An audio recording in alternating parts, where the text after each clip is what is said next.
Mesdames et messieurs, très heureux de vous retrouver dans le cadre de cette grande édition du journal sur Canal Congo Télévision. Le président de la République, Félix Antoine Tshisekedi Tshilombo, a réussi en audience ce lundi 17 octobre 2022 les ambassadeurs et chefs de mission diplomatique, membres du pays de l'organisation internationale de la francophonie conduit par Rachid Agassim, ambassadeur du Maroc, accrédité en République démocratique du Congo. Il était donc question de confirmer la tenue du 9e G de la francophonie qui se tiendra au mois de juillet prochain dans la ville, province de Kinshasa. Autre précision avec Bijou Tchela.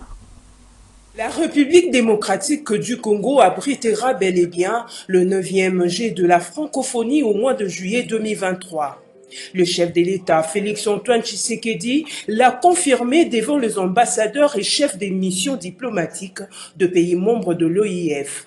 Félix Antoine Tshisekedi a donc levé toute équivoque quant à ce. Le gouvernement dit et va débloquer tous les moyens pour achever les infrastructures sportives. Pour l'ambassadeur du Maroc en RDC et président des ambassadeurs de pays francophones accrédités à Kinshasa, Rachid Agassim, cette audience manifeste la volonté et l'engagement personnel du président de la République qui tient à la tenue de ces Jeux et leur réussite, car, dit-il, c'est une victoire africaine et un investissement pour la jeunesse congolaise. De son côté, Isidore Kwanja Ngembo, directeur du Comité national des Jeux de la francophonie, rappelant l'organisation par la RDC du sommet de la francophonie 2012, a indiqué que le chef de l'État Félix Antoine Tshisekedi a tenu, à travers cette rencontre, rassurer lui-même les ambassadeurs de la tenue effective de ces Jeux à Kinshasa. Et puis cette nouvelle, avant de poursuivre cette grande édition du journal sur Canal Congo Télévision, examen et vote en seconde lecture du projet de loi portant autorisation de l'état des sièges dans la partie est de la République démocratique du Congo au Sénat sous la présidence de Bahati Lukobo. Ces votes s'inscrivent donc dans le cadre de mettre fin à la présence de groupes armés dans la partie est de la République démocratique du Congo. Cet texte de loi a été donc envoyé au président de la République pour sa promulgation. Et puis, au Nord Kivu, les forces armées de la République démocratique du Congo se sont affrontées avec le milicien Maï Maï à l'ouest de Butembo sur la route Beni-Butembo. Bilan, 8 miliciens Maï Maï tués. Les points avec John Kamambou, notre correspondant sur place, joint ici au téléphone par Gisèle Olivier Toko.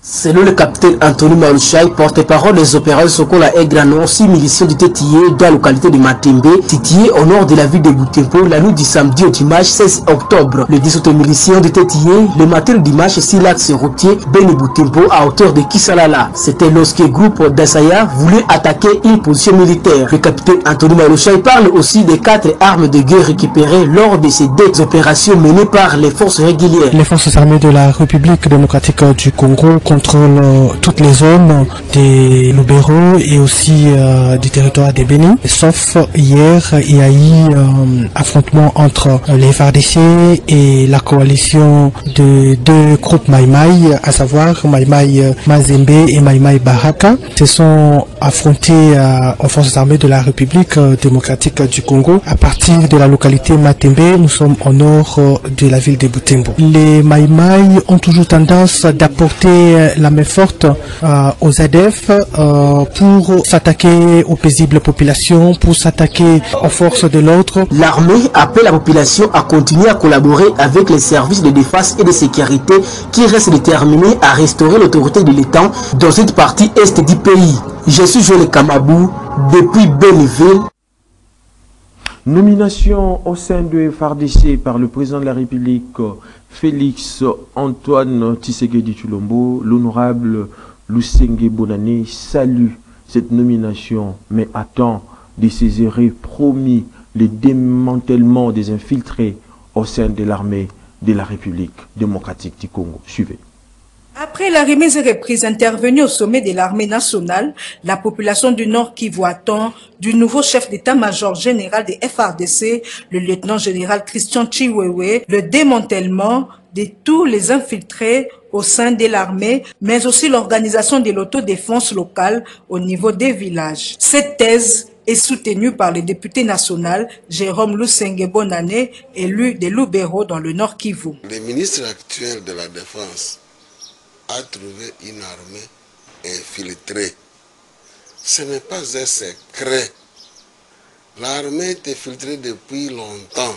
On a essayé de crier pour visualiser cette donne. Mais bon, comme le pouvoir a beaucoup d'autres préoccupations, disons Joseph Kabila, ses préoccupations étaient ailleurs. Nous ne l'avons pas vu prendre ses cris d'alarme pour s'en occuper. Ce qui fait que ces Rwandais, jusqu'au Taganda et consorts, sont devenus des officiers congolais.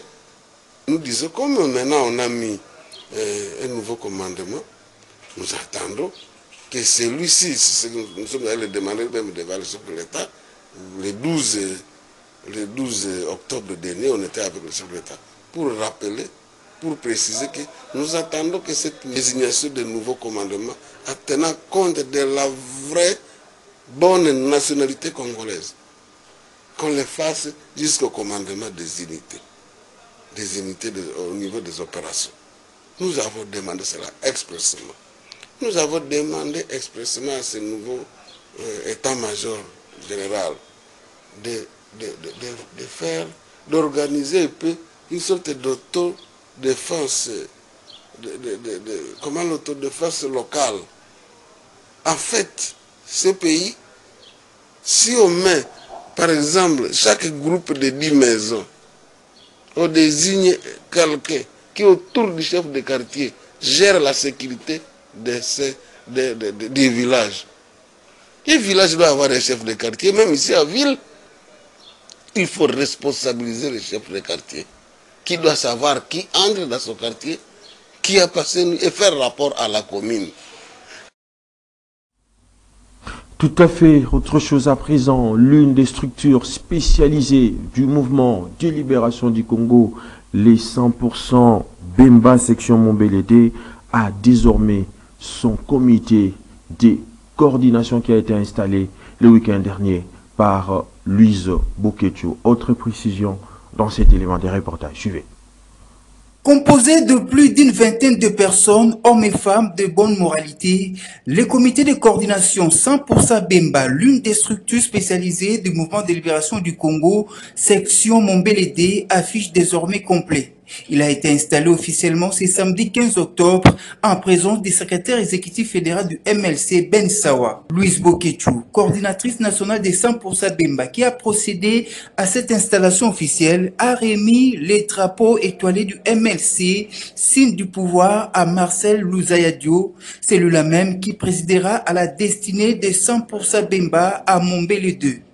Au cours de cette même cérémonie, près de 150 adhérents à la structure ont pu obtenir leur carte de membre sur les champs. Initiative exi pour la coordinatrice nationale qui revient ici sur cette activité. Nous sommes vraiment dans la joie parce que nous avons réellement trouvé que le 100% existe bel et bien à Mombele, et vraiment nous lançons un appel à ceux-là qui sont encore en train d'hésiter et d'emboîter les pas, de venir adhérer au MLC, de venir adhérer au sein de la structure 100% Bemba. Le MLC, un parti des masses, ne cesse de se redynamiser à la base.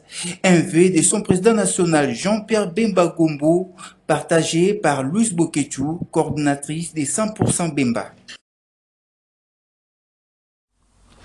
Restons toujours à ces chapitres ayant trait au mouvement de libération du Congo pour vous dire que le président de la commune politique du mouvement de libération du Congo, Ngiri Asosa, Dieudonné Panga, organisé une réunion de restitution le dimanche 16 octobre 2022 du message du président national du mouvement de libération du Congo, Jean-Pierre Bemba Gombo, lors de sa descente du 15 septembre 2022 dans la commune administrative d'Ungiringiri. C'était au siège social de cette commune politique située sur l'avenue Bambili, numéro 91. Suivez. 3 points étaient à l'ordre du jour de la réunion organisée le dimanche 17 octobre 2022 dans la commune administrative de Ngiringiri du Mouvement de libération du Congo relative au message du président national Jean-Pierre Bemba Gombo, à savoir les préparatifs de la prochaine descente du président national du MLC dans les différentes fédérations de son parti politique, la problématique de l'enrôlement des électeurs pour préparer les prochaines élections qui se pointent à l'horizon, mais aussi la vente des cartes des membres du MLC. Dieudonné Epanga, président de la commune politique d'Ngiringiri à Sosa, qui a présidé cette réunion, explique. La réunion d'aujourd'hui, c'est une grande réunion que nous avions convoqué pour traiter beaucoup plus de questions importantes, de faire la restitution des descentes du président national du parti, Jean-Pierre Bemba, qui a eu lieu le 15 septembre, ici au niveau des différentes fédérations. Et nous, au niveau de la commune administrative d'Ngiringiri, nous avons on a reçu le président national du parti, Jean-Pierre Bemba. Alors, il y a eu aussi beaucoup de membres qui n'ont pas eu cette chance-là d'être aussi dans cette réunion. Alors, en tant que parti politique, en tant que responsable, il est aussi important que nous puissions aussi faire la restitution à nos membres. Depuis que nous avions bénéficié encore une fois, pour la deuxième fois, la confiance du président fédéral Edi Yelikom pour animer la commune politique de Ngiringiri à Sosa. C'est la première réunion que nous avons voulu pour essayer un peu de faire la restitution aux membres du parti pour que nous puissions nous préparer pour la prochaine échéance. C'est important que nous puissions aussi rappeler aussi que le président national du parti Jean-Pierre Bemba se prépare également pour faire la deuxième descente qui aura lieu dans une date qui sera fixée par la fédération pour qu'il puisse cette fois-ci être en face des chefs de rue ou chefs de cellule. Dans un autre chapitre, les sièges de la Ligue nationale des Anamongo a servi des cadres le week-end dernier dans la commune de Kasavubu à une grande cérémonie de présentation du parti agissant pour la République au staff dirigeant et aux communautés des bases de cette organisation socio-culturelle. À cette occasion, Guy Luandomboyo, l'autorité morale de cette formation politique, a présenté à ses frères et sœurs l'équipe dirigeante de cette formation politique dont il est l'initiateur. Jean-Romance Mokolo et Lola Kinyamba étaient là pour les comptes du Canal Congo Télévision et Radio Liberté Kinshasa. Suivez.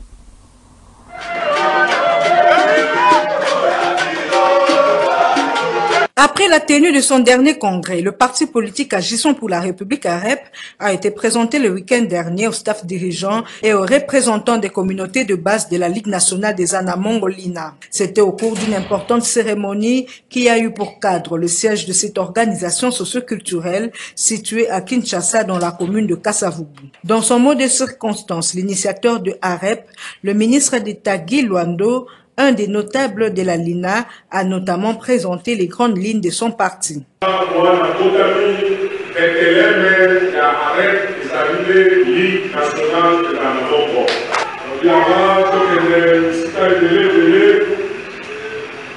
Cette communauté de base,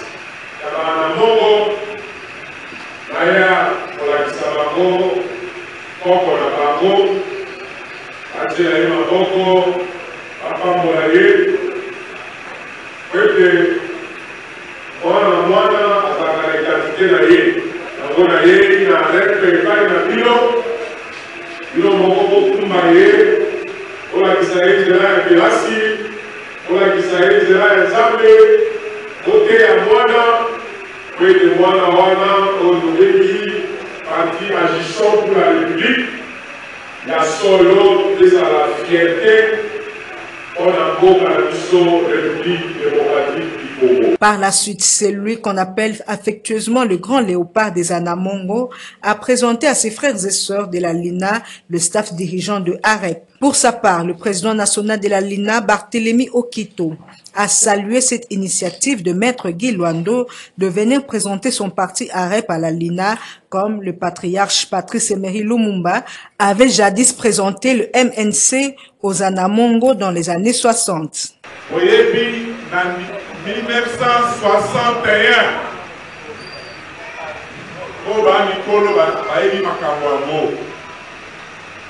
campagne électorale et bandaki na Congo. Lumumba a créé MNC. Grâce à Banamongo, Lumumba a triomphé. L'histoire se répète. Moi, la biso, il y a un moyo aïe. Alobi, ndenge na koko na biso Lumumba, na eko présenter bino AREP. Aussi, le président Barthélémy Okito a promis à l'autorité morale de AREP le soutien de la LINA aux actions de cette jeune et dynamique formation politique. Une promesse qui a été accueillie avec enthousiasme par Maître Guy Luando Mboyo.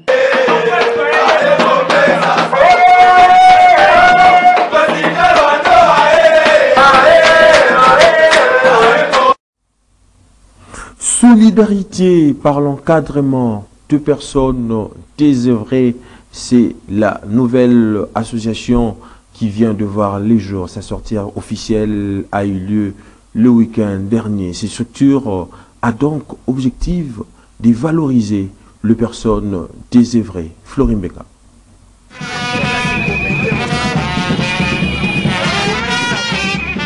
Cette cérémonie marquant la sortie officielle de la semaine Solidarité pour l'encadrement des personnes désœuvrées a débuté par une caravane qui a sillonné plusieurs quartiers de Kingabwa dans la commune de Limete avant de chuter à l'espace 2000 sur l'avenue Mouteba où l'activité proprement dite a été organisée. Solidarité pour l'encadrement des personnes désœuvrées se veut être une association à caractère social qui valorise les personnes désœuvrées en créant des activités pour leur autonomisation, comme l'explique l'un des conseillers, Pichu Angeni Kapoka. Pour l'encadrement des personnes désœuvrées, c'est une ONG à caractère socio-éducatif. Notre objectif principal pour cette ONG est d'abord défendre et protéger les intérêts des personnes désœuvrées parce que nous sommes parmi la population congolaise, nous constatons qu'il y a des personnes qui sont marginalisées par rapport à leur classe sociale, par rapport à leur statut de manque d'emploi. Donc notre ONG est venue juste pour valoriser ce genre de personnes. C'est-à-dire, nous n'allons pas éradiquer la pauvreté, mais notre souci est de créer des activités afin que ces personnes qui sont marginalisées, c'est-à-dire les personnes désœuvrées, puissent se retrouver et puissent connaître vraiment que nous avons aussi une place valable dans la société. Alors, quelles sont les conditions pour adhérer à cette association? La condition principale d'abord, c'est avoir l'âge de la majorité. Nous connaissons bien notre constitution qui dit que l'âge de la majorité pour tout Congolais est de 18 ans. C'est-à-dire, nous adhérons tout Congolais qui a déjà atteint l'âge de 18 ans. Mais pour d'autres conditions, je peux dire supplémentaires, nous demandons à toute personne qui désire nous rejoindre de passer dans notre bureau. Nous sommes installés dans la ville de Kinshasa, plus précisément dans la commune de Limete, au quartier Kingabwa, sur l'avenue Mbakadi, numéro 52. Si la personne qui désire nous rejoindre. Célébration, c'est lundi 17 octobre 2022 de la journée internationale pour l'élimination de la pauvreté dans le monde. À ce sujet, la coordonnatrice du mouvement féminin pour les Congo fort et prospère, Élisée Mouimouzi Kincha, d'appeler les Congolais à prendre conscience de leur potentialité et de leur richesse du sol et du sous-sol. Suivez. La dignité pour tous dans la pratique, tel est le thème de la Journée internationale pour l'élimination de la pauvreté, célébrée le 17 octobre 2022. Une journée qui permet de rendre hommage aux millions de personnes souffrant de la pauvreté et à leur courage quotidien et reconnaît la solidarité mondiale essentielle et la responsabilité partagée pour éradiquer la pauvreté et combattre toute forme de discrimination.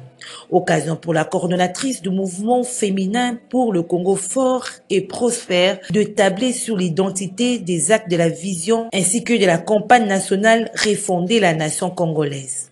Nous devons prendre conscience que nous avons un pays solution tel que qui a la biodiversité, la forêt, le climat et qui a les ressources du sol et du sous-sol.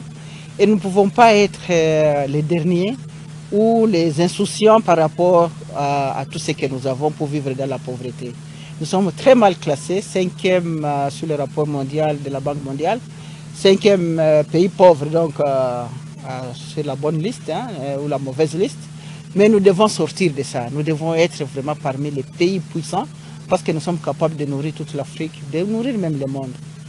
Alors ce jour, ça doit être un jour de prise de conscience pour que le mouvement que nous créons aujourd'hui, que nous lançons, puisse ramener à repenser la nation congolaise, l'État congolais, l'âme congolaise. À partir du fait que nous avons les médias avec nous, que vous allez nous accompagner, ça sera pris en compte parce qu'ils vont écouter. C'est la première fois qu'on sort officiellement ces mouvements féminins pour un Congo fort et prospère. Mais avec vous, je suis sûr que l'écho ira très loin et que les gens vont commencer à suivre ce que nous faisons. Et nous allons aller vers eux. Pas parce qu'ils vont nous inviter, parce que nous allons nous inviter pour discuter sur la table des programmes que nous avons. Par exemple, sur la question de l'autonomisation de la femme. Nous ne cesse de faire des plaidoyers. Donc, nous avons des plaidoyers qui sont tournés vers nos partenaires, nos bailleurs de fonds, notre gouvernement propre, nos législateurs et puis nous-mêmes les associations donc à la base. Nous avons d'abord pris conscience par nous-mêmes de la réalité telle que je l'ai décrite ici dans la salle sur Kinshasa, comment de la débrouille on peut penser faire de l'informel un travail rémunéré, croire que c'est du travail pour sortir de la crise, mais ce n'est pas du travail, c'est de la survie. C'est la survie où on est vraiment dans un état de croire qu'on est en train d'urbaniser la pauvreté.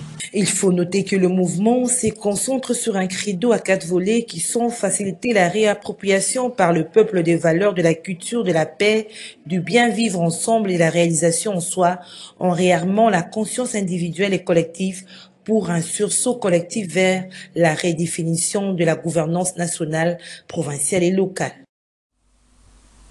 Et puis, la communauté Teke a organisé le dimanche 16 octobre 2022 une messe d'action des grâces à la paroisse Saint-Armand de Montbéliard. Nous sommes là dans la commune de Limete. Objectif, c'est donc de collecter des fonds en faveur des victimes du conflit. Teke Yaka, le point avec Maxime Makabou et Alain Kabongo. Cette messe d'action de grâce organisée ici en la paroisse Saint-Armand au quartier Montbéliard dans la commune de Limete par la communauté Teke RDC dirigée par Jacques Bekomi Nguyen avait pour objectif de collecter les fonds en faveur de victimes et déplacés du conflit opposant la communauté Teke Yaka Aquamout dans la province de Maïndombe. À l'occasion, Jacques Bekomi Nguyen a plaidé pour les retours de la paix dans ce coin du pays. Aussi invite-t-il les deux communautés à une cohabitation dans l'unité. Nous venons d'organiser une messe d'action de grâce. Et la messe d'action de grâce avait comme but d'abord que nous avions remis entre les mains de Dieu pour prier la paix, l'harmonie, la paix. Et puis que les activités reprennent normalement dans les territoires de Komoutou. Le message, c'est dire ceci. Donc, comme nous avions remis tout ce qui est arrivé entre les mains du Seigneur Tout-Puissant Dieu, donc la paix va régner et l'entente va régner, et puis les activités vont reprendre normalement dans les territoires de Komoutou. Donc, les gens qui ne savaient pas que la communauté Teke est organisée, il y a un président national, c'est le moment qu'il puisse nous approcher, c'est le moment qu'il puisse nous approcher et pour trouver les solutions par rapport à la situation. Notez qu'une accalmie est déjà observée à Kouamouz après que le gouvernement ait décidé de déployer plus de 1000 éléments de la police nationale congolaise. Écho de l'Organisation mondiale de la santé à présent, c'est lundi 17 octobre 2022 qu'a été ouvert à Béatrice Hôtel dans la commune de Lagombe la formation sur l'utilisation des vaccins oraux contre les vaccins anticolériques oraux dans l'intervention d'urgence et la prévention organisée par l'Organisation mondiale de la santé à l'intention des professionnels de santé. C'est Véronique Ilumba, vice-ministre de la Santé publique, qui a procédé à l'ouverture de ces assises. Nancy Leka. Une matinée de plaidoyer auprès des parlementaires centrée sur la vaccination a été organisée par le programme élargi de vaccination PEV en collaboration avec le réseau des parlementaires acquis à la vaccination sous le thème « Agissons pour sauver les vies de plus de 40% d'enfants qui n'ont pas accès à la vaccination en RDC ». Ceci en vue d'un financement durable à l'opération vaccinale. Dr Emessi Komela, directeur du PEV qui a axé son exposé sur les performances vaccinales et défis du PEV est revenu sur l'objectif assigné au cours de la dite activité. L'objectif pour nous était de sensibiliser les parlementaires parce que la loi budgétaire passe par eux. Et ils ont été sensibilisés et ils ont retenu qu'il y a des gaps importants qui nécessitent l'appui du gouvernement, le financement du gouvernement, bien sûr, même le financement extérieur, pour arriver à déployer le vaccin jusqu'au dernier kilomètre et aux derniers bénéficiaires congolais.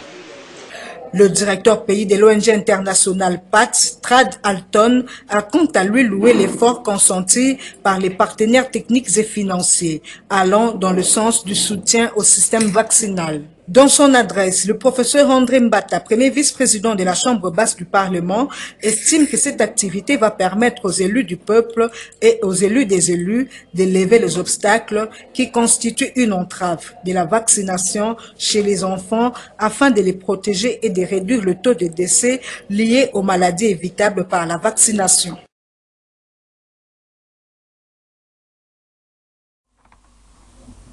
Mesdames et messieurs, excusez-nous pour ces désagréments techniques indépendamment de notre bonne volonté. Vous venez là de suivre les programmes élargis de vaccination PEV qui a été organisé par les concours du réseau des parlementaires acquis à la vaccination. Une matinée de plaidoyer auprès des parlementaires en vue du financement durable des vaccinations. C'est le président, le premier vice-président plutôt, de la Chambre basse du Parlement qui en avait donné les temps. Et puis, c'est ce lundi 17 octobre 2022 qu'a été ouvert à Béatrice Hôtel la formation sur l'utilisation du vaccin oral contre le vaccin anticolérique oral dans les interventions d'urgence et la prévention organisée par l'Organisation mondiale de la santé à l'intention des professionnels de santé vivant en République démocratique du Congo. C'est Véronique plutôt Kilumba, vice-ministre de la santé publique, hygiène plutôt et prévention, qui a procédé à l'ouverture de ces assises. Nancy Leka nous en parle dans cet élément des reportages. Suivez. Il s'est ouvert ce lundi 17 octobre l'atelier régional sur l'intégration du vaccin oral choléra dans les contextes d'urgence sanitaire et de prévention. Des assises organisées par l'Organisation mondiale de la santé OMS à l'intention des représentants du ministère de la Santé, des partenaires clés dans le pays et des individus indépendants qui, dans un avenir proche, sont susceptibles de diriger ou de participer à la prise de décision concernant l'inclusion du vaccin oral dans les activités de lutte contre le choléra ou qui peuvent coordonner une campagne de vaccination orale contre le choléra. À l'issue de cet atelier, les participants seront capables de donner un aperçu des processus de préparation d'une requête de VCO réactive et préventive. Pour les requêtes préventives, il faudrait élaborer des plans pluriannuels qui donnent la priorité aux points chauds du choléra pour les campagnes en utilisant des critères et des données. Dr Amédée Prosper Djigoundi, représentant de l'OMS en RDC, s'exprime en ces termes.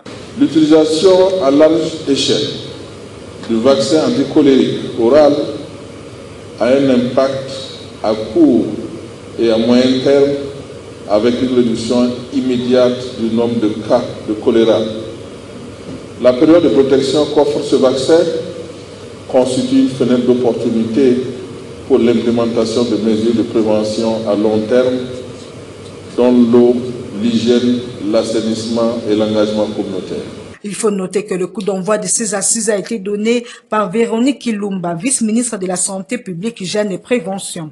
Cet atelier est pour moi bien indiqué afin de permettre aux experts de maîtriser les procédures dans la soumission des requêtes de vaccination en tenant compte des besoins spécifiques des populations à risque et d'échanger sur les expériences en matière d'organisation des campagnes de vaccination de qualité dans les 5 prochaines années. C'est le vendredi 21 octobre que va se clôturer cet atelier axé sur le vaccin oral choléra. Fin de cette grande édition du journal sur Canal Congo Télévision, coordonnée par Gisèle Olivier Toko, réalisée par Christian Banjolo. La prise de vue a été assurée par Olivier Longwangu en Lernon, ainsi qu'au concours de la rédaction de Canal Congo Télévision. Je vous dis donc merci de l'avoir suivi et bonne suite des programmes sur votre chaîne.